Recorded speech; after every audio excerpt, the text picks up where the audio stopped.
ته په سترګو نشو معلومولی، په ذایقه یې نشي معلومولی، په لامسه یې نشي معلومولی، په سامع یې نشي معلومولی چې دا دیوال چا جوړ کړی دی. د دې دیوال جوړول دا په عقل معلومیږي. د دې دیوال جوړونکی چې دا دیوال چا جوړ کړی دی، دا یو معمارو، یو ګلکارو، یو مستریو دا هغه جوړ کړی دی. نو یو د دیوال رنګ دی، دا په حواس خمسو معلومیږي. یو د دیوال جوړول دي، دا په عقل معلومیږي. نو د دیوال رنګ په قوت باصره معلومیږي، په عقل نه معلومېده. د دیوال جوړونکی دا په عقل معلومیږي، دا په حواس خمسو نه معلومیږي. اوس دریم صورت دا دی چې د دې دیوال استعمال دی. زه په څه طریقه باندې استعمال کوم چې الله تعالی مانه رضا شي، او په څه طریقه باندې زه استعمال کوم چې الله پې خفه کېږي، دا نه په حواس خمسو معلومیږي او نه دا په عقل معلومیږي، دا په وحی باندې معلومیږي. وګوره وحی ته ضرورت راغی. دریم نمبر د دې دیوال استعمال دی. په څه طریقې زه دا دیوال استعمال کوم چې الله پاک مانه پې رضا شي، او په څه طریقې زه استعمالوم چې الله تعالی پې خفه کېږي، دا نه په حواس خمسو معلومیږي او نه په عقل معلومیږي، دا معلومیږي په وحی سره. نو وګورئ وحی ته ضرورت راغی. او دوم نمبر دا معلومه شوه چې په اسباب د علم کې اعلی ترین علم دا علم د وحی دی. ګورئ په اسباب د علم کې اعلی ترینه درجه، اعلی ترینه مرتبه دا علم د وحی دی. نو وحی ته باقاعده ضرورت راغی. په دې وجه باندې الله رب العزت د انبیاء علیه السلام سلسله شروع کړه. اوله کې آدم علیه السلام پیغمبر راولېږه، آخري پیغمبر محمد مصطفی صلی الله علیه وسلم. نو وحی ته ضرورت راغی او اهم ضرورت د وحی ته. دومه مسله د وحی لغوي او اصطلاحي معنا به درته ذکر کوم، او بیا د وحی اقسام.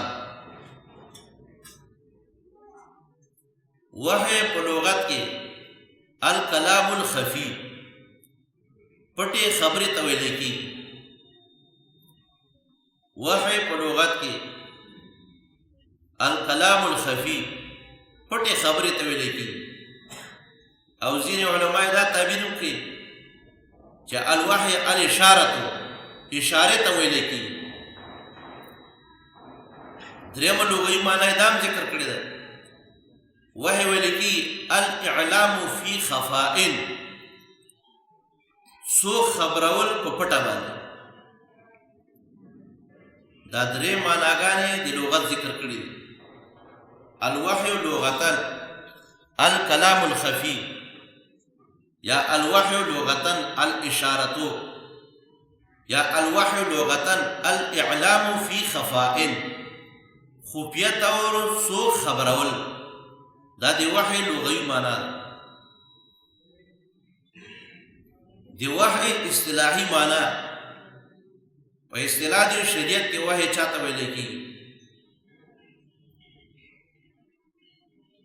هو کلام الله المنزل، هو کلام الله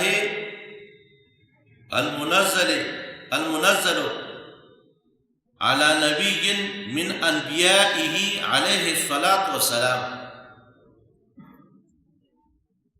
هو كلام الله المنزل على نبي من أنبيائه عليهم الصلاة والسلام. وحی په اصطلاح کې څه ته ویل کېږي؟ دا د الله رب العزت وینا ده چې الله رب العزت خپل وینا نازله کړې ده په یو پیغمبر خپل باندې د خپل پیغمبرانو نه. دا د وحی اصطلاحي معنا ده. هو کلام الله المنزل على نبي من انبیائه علیهم الصلاة والسلام. دی وحی اقسام، دی وحی اقسام علماء تقریباً او قسم ذکر کړي.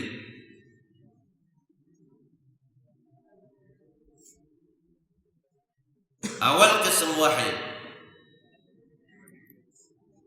بخاری شریف کے اول جلد کے پاول صفحہ کے ان الحارث بن هشام سأل رسول اللہ صلی اللہ علیہ وسلم. حارث بن هشام د رسول الله صلی الله علیه وسلم نه پوښتنه وکړه، ویا رسول الله صلی الله علیه وسلم کیف یأتیک الوحی، تاته چې وحی راځي د دې څنګه کیفیت دی، په څه طریقه باندې تاسو وحی راځي؟ رسول الله صلی الله علیه وسلم ورته فرمایل احیانا یأتینی مثل سلسلة الجرس، کله کله ما ته وحی چې راځي داسې وحی راځي سلسلة الجرس دی وحی ته وایي، په شان ته د اواز د ټالۍ یا اواز د زنګ.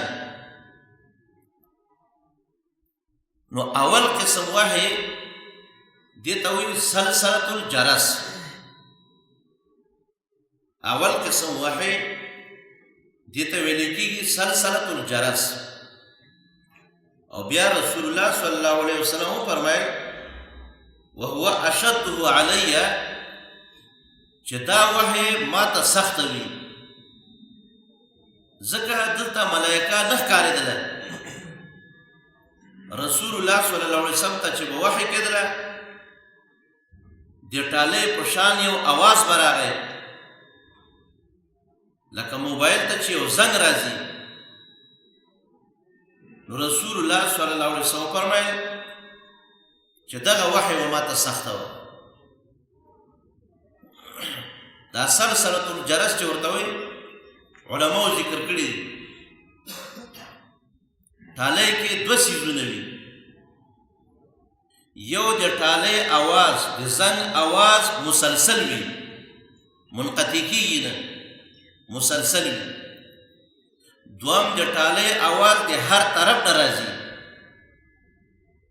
نو دام چې کوم اواز به راته او رسول الله صلی الله علیه وسلم ته به وحی کېدله دا اواز به مسلسل و، منقطع کېده به نه. لکه مثال په طور موبایل ته زنګ راځي مسلسلي، نو دا اواز به مسلسل. دوم نمبر دا اواز به د یو طرف نه و، لکه د دې مدرسې ټالۍ چې وویلی شي دا د یو طرف نه نه، دا زنګ د هر طرف نه وي، نو دا اواز به هم د هر طرف نه راته.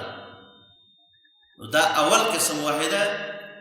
دې وحی ته ویل کېږي سلسلة الجرس، اواز د ټالۍ. او دا رسول الله صلی الله علیه وسلم ته به تکلیف په دې وحی کې ډېر و، او څومره چې تکلیف به رسول الله صلی الله علیه وسلم ته رسېده دومره به الله رب العزت ورته اجر نور ورکو. دا اول قسم وحی ده. دوم قسم وحی جبریل علیہ السلام براته علی صورت رجولن، جبریل علیہ السلام باندې انسان په شکل کې راغی. دا دوم قسم وحی ده چې دغه ذکر هم په بخاری شریف کې راغلی دی. نبی علیہ السلام ارشاد فرمایي واحیانا یتمثل لی الملک رجلا، واحیانا یتمثل لی الملک رجلا، چې دغه پښتو کې ترجمه ده کله کله به رسول الله صلی الله علیه وسلم فرمایي چې کله کله به ما ته چې وحی راتله په صورت دې سړي کې یعنی جبرئیل علیه السلام به په شکل دې سړي کې راته او روایتو کې راغلي دي دا وحی به ماته اسانه وه دا ځکه اسانه وه چې د یو انسان د بل انسان سره انوست او محبت او الفت وي نو جبرئیل علیه السلام هم انساني شکل کې راغی دلته چونکې مناسبت و ځکه نبی علیه السلام ته به دا وحی اسانه اوس جبرئیل علیه السلام چې د انسان په شکل کې راته د چا په صورت او شکل کې راته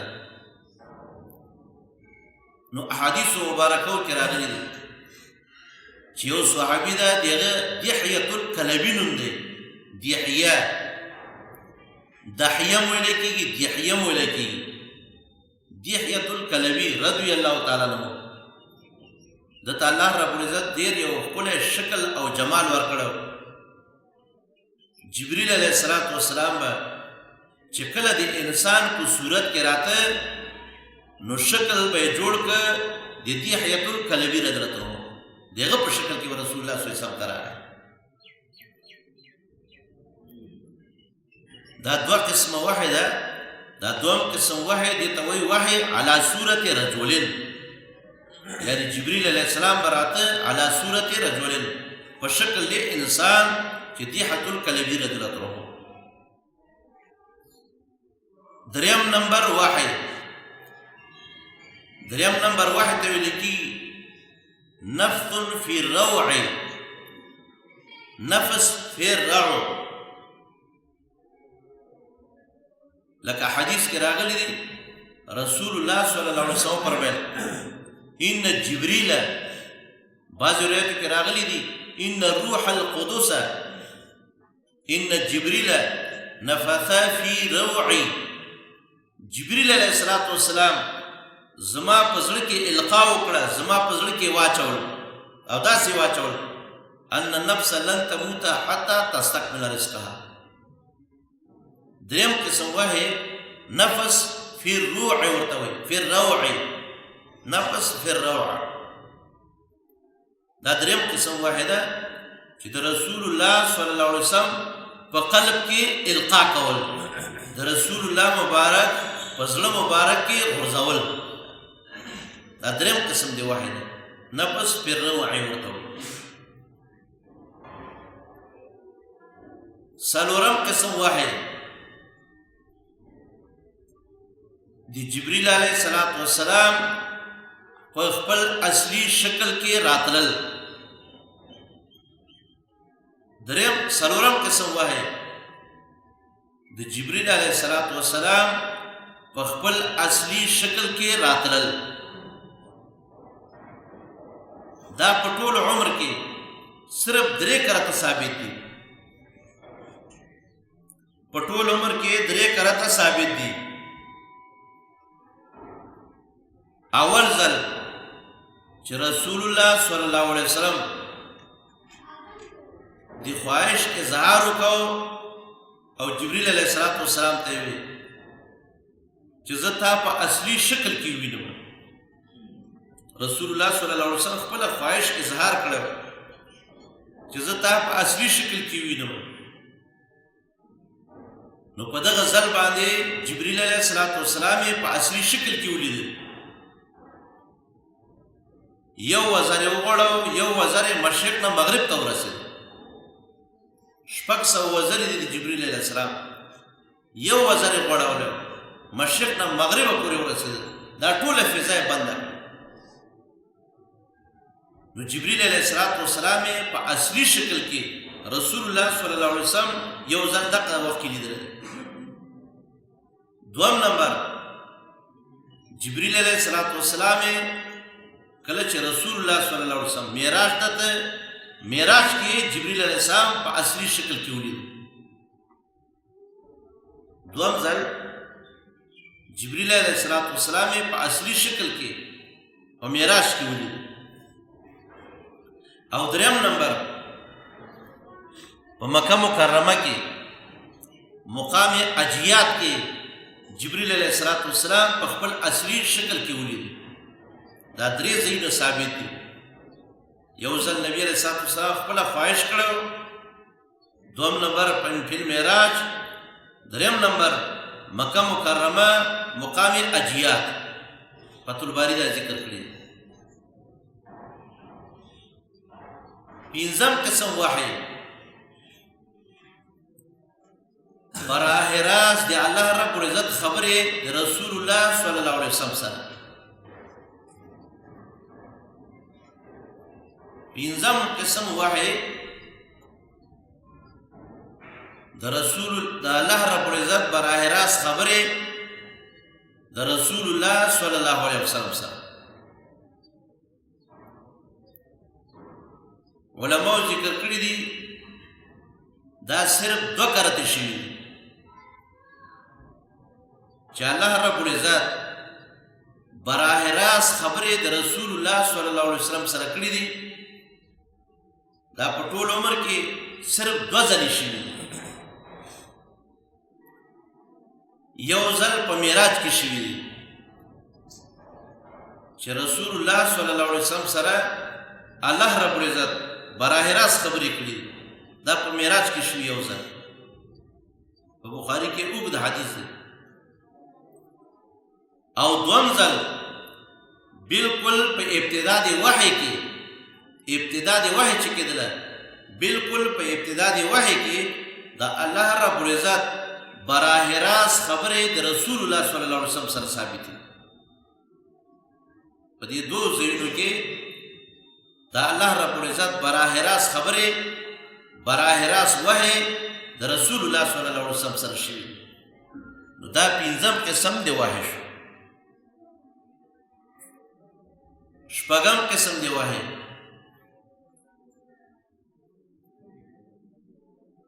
چې د هغې حدیث درته ذکر کوم. عمر رضی الله عنه فرمایي شپږم نمبر چې رسول الله صلی الله علیه وسلم ته به کله وحی داسې کېدله چې د رسول الله صلی الله علیه وسلم مخ مبارک کې به مخ مبارک سره به د شادو د مچیو بڼارو. شپږم قسم وحی چې د رسول الله صلی الله علیه وسلم مخ مبارک سره به د شاتو د مچیو په شان بڼار آواز راته، بنګېدل به بڼار به. نو دا شپږم قسم وحی ده چې عمر رضی الله عنه د دې تذکره کړې ده. عمر رضی الله عنه نه باقاعده روایت دی چې رسول الله صلی الله علیه وسلم مخ مبارک کې به کله کله کیفیت د وحی داسې و چې د شاتو د مچیو د بڼار په شان باندې نبی علیه الصلاة والسلام په مخ مبارک کې به آواز کېده. نو دا شپږم قسم دې ته دوی النحل وایي. آسان الفاظ سره د شپږم قسم دی وحی دوی النحل بڼار د مچیو. دا شپږم قسم وحی. اووم قسم وحی د هغې ابتدا کې به بیا ستاسو تذکره وکړم انشاءالله تعالی چې کله وحی وشوه رسول الله صلی الله علیه وسلم ته بیا 3 کاله فترت د وحی و. دې کې رسول الله صلی الله علیه وسلم ته وحی نه کېدله. حدیث درته ذکر کوم. په دغه 3 کالو کې چې فترت د وحی دی چې نبی علیه الصلاة والسلام ته وحی نه کېدله، دې کې به اسرافیل علیه السلام راته او رسول الله صلی الله علیه وسلم ته به یې وحی کوي. نو دته وحی اسرافیل وي. اووم نمبر بدرالدین علي رحمه الله نقل کړي دي چې په دغه موده د فترت کې 3 کاله وحی نه کېدله. یعنی جبریل علیه السلام نه راته. په دغه 3 کالو کې به اسرافیل علیه السلام راته او رسول الله صلی الله علیه وسلم ته به د خبرو وحی کوله. نو دې ته وحی اسرافیل وایي.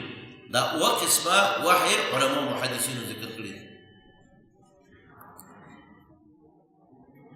دومره خبره دا یاده کړئ چې ټول عمر کې آدم علیه السلام ته 10 ځله وحی شوی دی. ټول عمر کې آدم علیه السلام ته لس ځله وحی شوې ده، یعنی جبریل علیه السلام تقریبا لس ځله راغلی او ټول عمر کې نوح علیه السلام ته 50 ځله وحی شوې ده. ټول عمر کې نوح علیه السلام ته 50 ځله وحی شوې ده او ټول عمر کې ابراهیم علیه السلام ته 48 ځله وحی شوې ده. 48 ځله وحی شوې او ټول عمر کې عیسی علیه السلام ته 10 ځله وحی شوې ده. تاسو اوس دې ته فکر وکړئ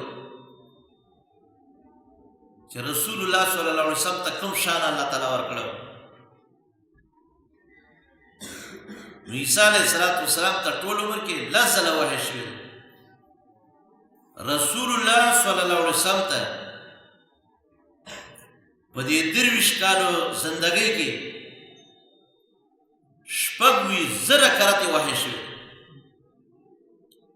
26,000 کرته وحی رسول الله صلی الله علیه وسلم ته شوې.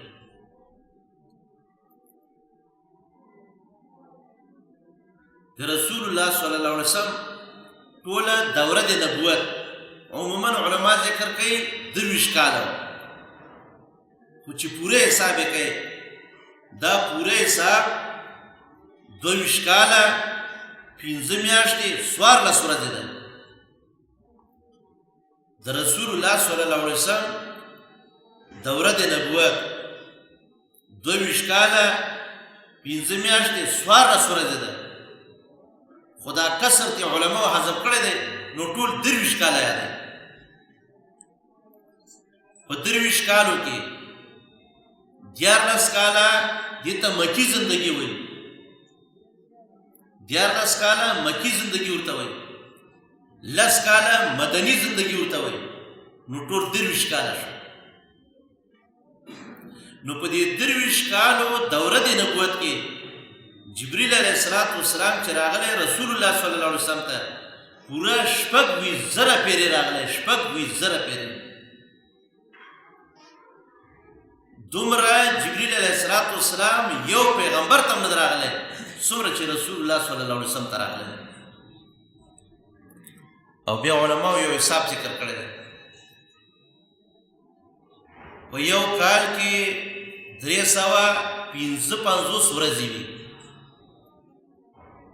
چې زموږ استاد کوم اسلامي میاشتې دي په یو کال کې ورځو ته چې واړی میاشتې خو پکې 12 وي، لیکن په 12 میاشتو کې یا یو کال کې ټول 355 ورځې جوړېږي. ګورئ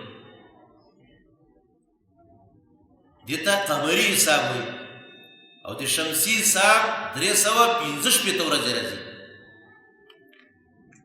حضور ته اسلامی حساب کوو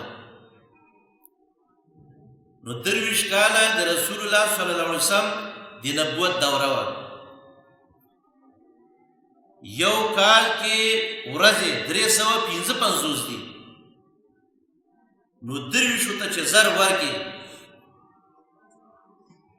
په 355 کې د ده حاصل جوړېږي 8,115 ورځې.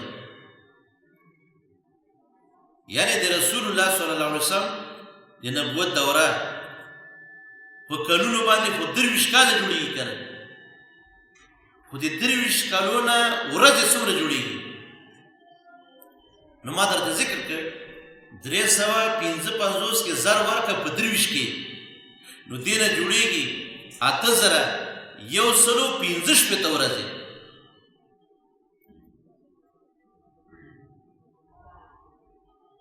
علماء لیکلي دي هغه 26,000 پیرې چې نبي علیه السلام تشریف راوړی 26,000 پیرې دا تقسیم کا په 8,115 باندې چې تقسیم دې کړ څه اشاریه راځي حاصل 3 راوځي. نو خلاصه دا شوه چې روزانه ګورې روزانه جبریل علیه السلام د اسمانونه 3 کرته نبي علیه السلام ته حاضري کړې ده. سبحان الله چې رسول الله صلی الله علیه وسلم څومره لوی شان په الله رب العزت باندې څومره ګران. نو چې 6,000 دا ته تقسیم کې په 8,115 باندې حاصل 3 راځي، یعنی سر ته 3 وځي. نو روزانه 3 کراته رسول الله صلی الله علیه وسلم ته جبرئیل علیه السلام حاضر باشي کړي.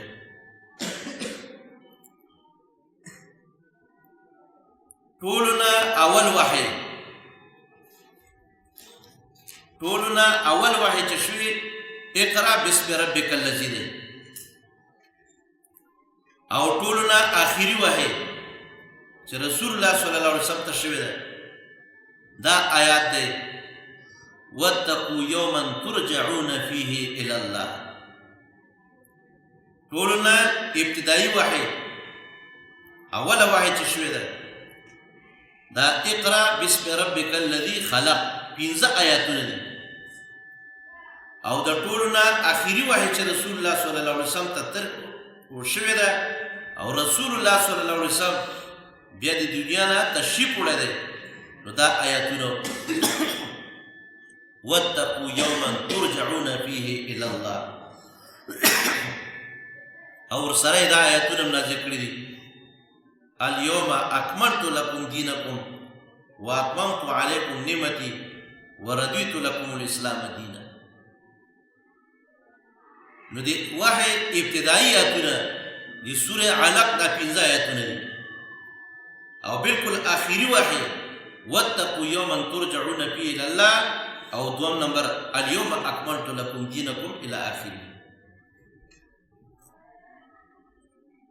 ابتدا دی وحی کیفیت باندې ته ذکر کوم.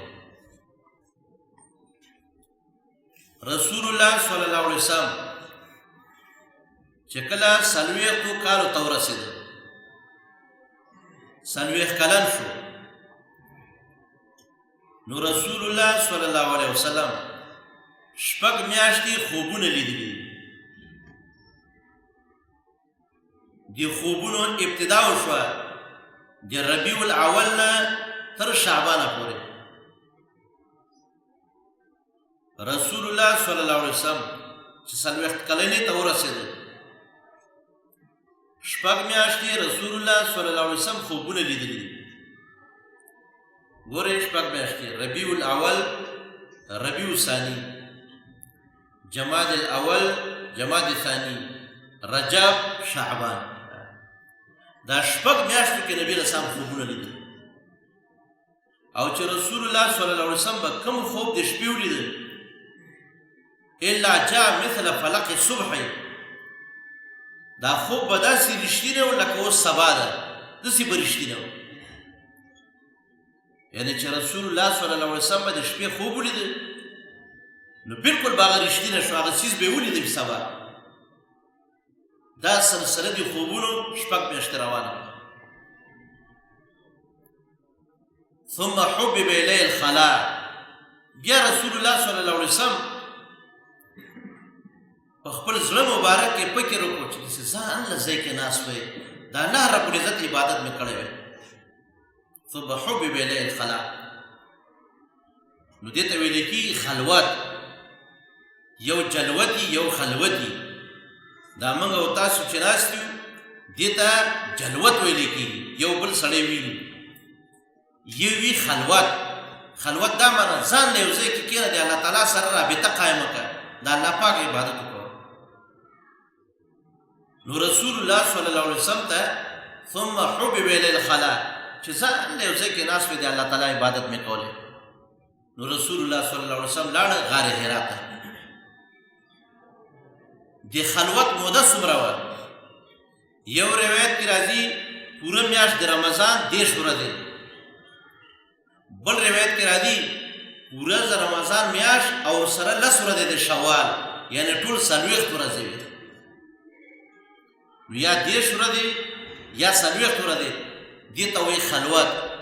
دا 10 یا 40 ورځې رسول الله صلی الله علیه وسلم په غار حرا کې تېرې کړي. اوس غار حرا ته ولې رسول الله صلی الله علیه وسلم لاړ؟ نو علماء ذکر کړي چې یو خو رسول الله صلی الله علیه وسلم دا فکر وکړو چې غار حرا نه بیت الله ښکاري، غار حرا اوچت ځای باندې دی، مخامخ لاندې بیت الله ښکاري. نو رسول الله صلی الله علیه وسلم دا فکر وکړو چې یو خو به زه خپل هم عبادت کوم، عبادت به کوم، دا خو زما خپل عبادت شو ذاتي، بل بیت الله ته به ګورم، بیت الله ته کتل هم عبادت دی. حدیث کې راغلی دی رسول الله صلی الله علیه وسلم فرمایي چې څوک بیت الله ته داسې ګوري 40 نیکۍ په دې باندې الله تعالی ورکوي. یو څو عبادتونه داسې دي چې صرف په کتلو باندې الله رب العزت ثواب ورکوي. یو بیت الله شریف دی، خو چې طواف په دوران کې به بیت الله ته نه ګوري، چې طواف نه فارغ شوي به بیت الله ته ګوره 40 نیکۍ په کتلو درته الله تعالی درکوي. دوم نمبر قرآن پاک ته داسې ګوره، قرآن ته کتل هم د عبادت دی. تفسیر قرطبي 6 صفحه کې را نقل کړي دي، حدیث را نقل کړي. دریم نمبر د مور او پلار مخ ته کتل دام عبادت دی. څلورم نمبر د علماء مخ ته کتل دام عبادت دی.